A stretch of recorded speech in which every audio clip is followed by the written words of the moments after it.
Hello. जियो के launch होने के पहले तक किसी को पता ही नहीं था कि रिलायंस भी टेलीकॉम इंडस्ट्री में आने वाली है। और जैसे ही जियो लॉन्च हुआ, पूरा टेलीकॉम इंडस्ट्री डिसरप्ट हो गया। बड़े बड़े प्लेयर्स को उस समय समझ नहीं आ रहा था कि यार करा क्या जाए। मतलब ऐसा गेम चेंजर मूव था ना वो। और वो गेम चेंजर था क्यों पता है? क्योंकि किसी को पता ही नहीं था कि ऐसा कुछ होने वाला है। इतना साइलेंटली मुकेश अंबानी काम कर रहे थे, इतना साइलेंटली कि किसी को, मतलब किसी को एक्सपेक्टेड भी नहीं था कि ये भी हो सकता है भाई, ऐसा भी कुछ आ सकता है। रिलायंस टेलीकॉम इंडस्ट्री में आएगी अचानक से, वो भी ऐसे प्लान्स के साथ। क्यों? Just because he always he was always silent. बस इसी वजह से एडोल्फ हिटलर हमेशा अपनी स्पीचेस में ओपनली ओपनली अपने वॉर स्ट्रैटेजीज रिवील करता था। हमेशा ओपनली अपने वॉर सीक्रेट्स रिवील करता था, वॉर प्लान्स रिवील करता था ओपनली। उसका खामियाजा उसको ये भुगतना पड़ा कि जर्मनी को अल्टीमेटली हारना पड़ा। यूके, रशिया, इन यूएस, इन सब ने उसके मूव्स को ही प्रेडिक्ट कर लिया।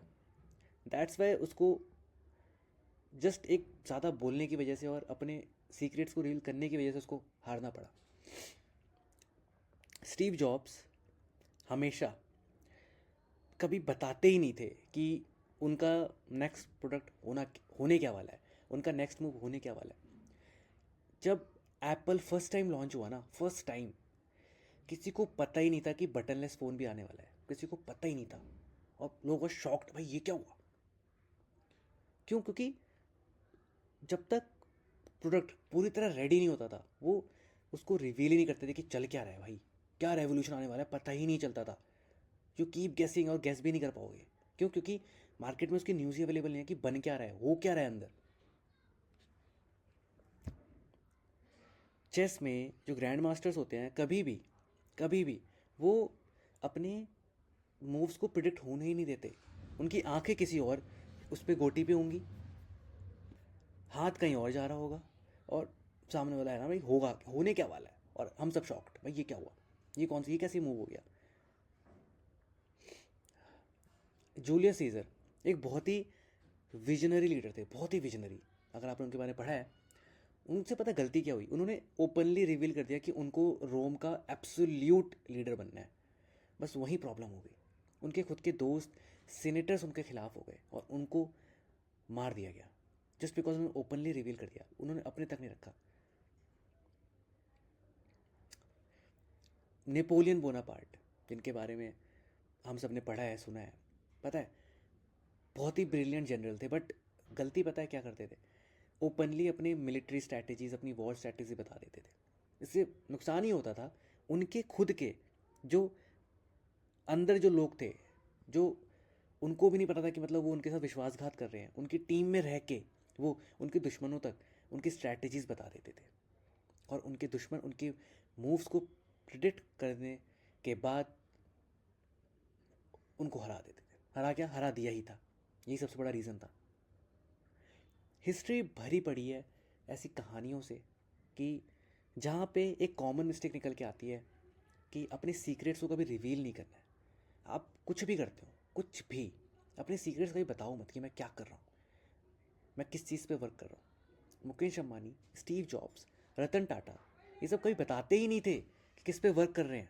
कभी पता ही नहीं चलता था। जब मार्केट में चीज़ आती थी, भाई ओ भाई ये क्या हुआ, तहलका मच जाता था। इलॉन मस्क क्या करने वाले हैं, उनका अगला मूव क्या होने वाला है, किसी को पता ही नहीं होता, किसी को नहीं पता होता। जब प्रोडक्ट पूरी तरह रेडी हो जाता है तब पता चलता है कि अच्छा ये आने वाला है।